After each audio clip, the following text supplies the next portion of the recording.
it's Melissa from the KX Morning Ride here in the KX Country Clubhouse. Welcome, and welcome to our special guest, Tenille Arte. Hey, how you doing? Very nice to meet you, because I don't think I've had a chance to meet you. You did come by our KX studios, but it was a little bit later in the day, and I think I unfortunately wasn't here. So I wanted to say nice to meet you first and foremost. Oh, thank you. Nice to meet you too.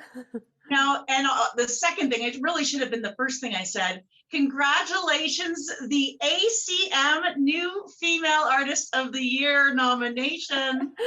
Thank you so much. That feels like even crazy to just even hear you say that. It's nuts.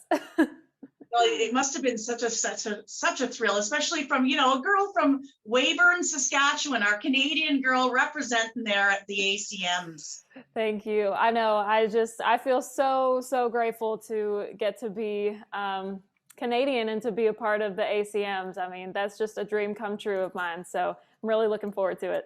Yeah, congratulations. And of course, it's not really a surprise because you're our reigning CCMA Rising Star winner. So awards, they're just going to start flowing often, I'm sure. Thank you. So tell us about, I mean, I haven't really had a chance to get to know you personally, but of course, following your career, and it seems like it's just skyrocketed. Does it feel like it's been a whirlwind to you, or do you feel it's been a long time coming?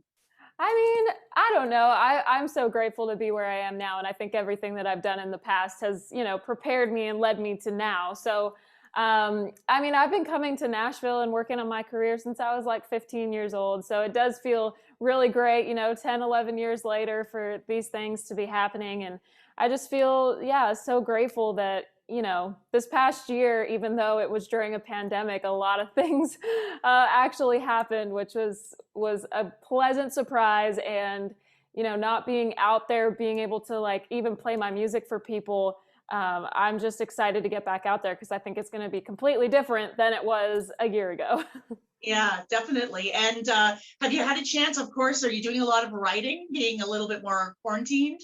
Yeah, actually, I've been writing over Zoom since quarantine happened. I've been writing up to 5 times a week. So getting a lot of songs in there and actually even recording some over Zoom and different, you know, platforms. We've been able to actually record new music. So it's been very exciting.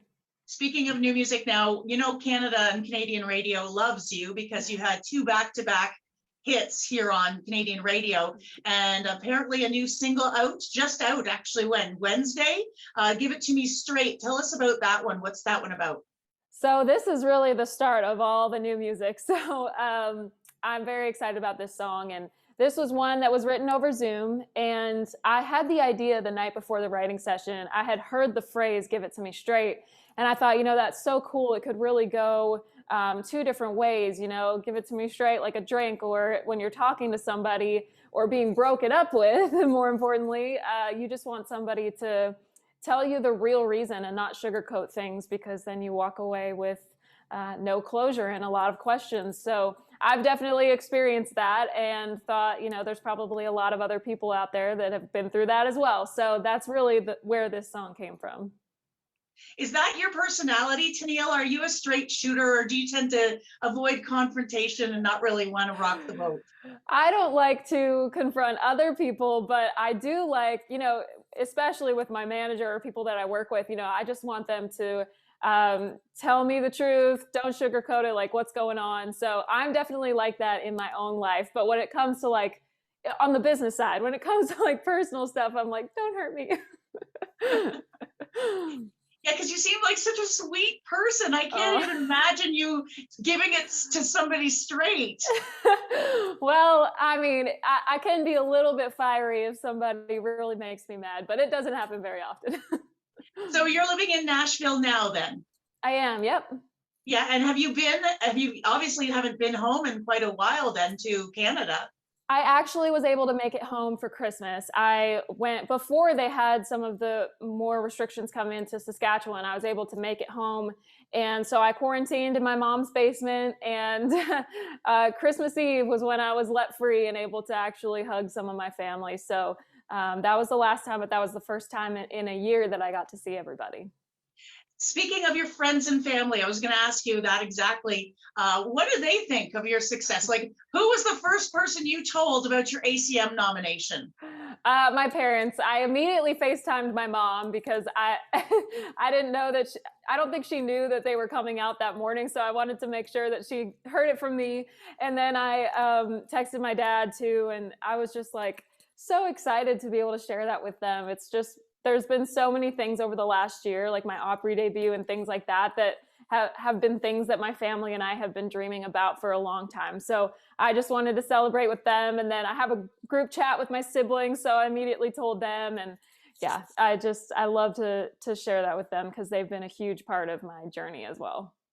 Do your parents wear Tenille Arts merch? My mom definitely does. I think my dad has like a Wildfire and Whiskey shirt or something that he rocks all the time. And then my mom has some of the Rebel Child sweatshirts and stuff. Like she loves to wear that stuff. So I test it out on her. I'm like, if she likes it, then I hope other people will. So speaking of Rebel Child, if we asked your parents, were you a Rebel Child? Did you have some bad moments or were you a good kid? I think I was a decent kid, but I definitely had like those teenage years where it was a little angsty and a little bit rebellious. I mean, if you can believe it, I had black and purple hair, and I was, yeah, just a little bit rebellious. I can't even picture you with black and purple hair. I know. It's actually so crazy to look back on. I feel like I was a different person back then. I can't even look at those photos. Well, we're rooting for you at the ACM Awards. I noticed you have quite a few gigs booked and dates booked that hopefully will, fly and go through, because I know you guys are all just starving to be back on the stage. But wow, what a big gig. You and Megan Patrick both at Tortuga Fest this year. Yeah. Oh my gosh. That's going to be a lot of fun. I really hope that everything goes through, safely.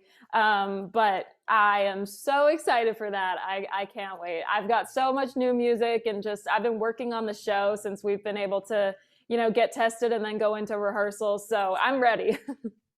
Well, congratulations on all your successes once again. I mean, everything. When they sent me all the stats on you, it's like, man, I can't even touch on any of those because there's way too many. And we're so excited. You're representing Canada well. We're proud of you, and just continued success. Good luck with everything. Thank you so much. I hope I can come and see you and meet you in person as soon as possible. Deal. And we're huggers here, so big hugs to you.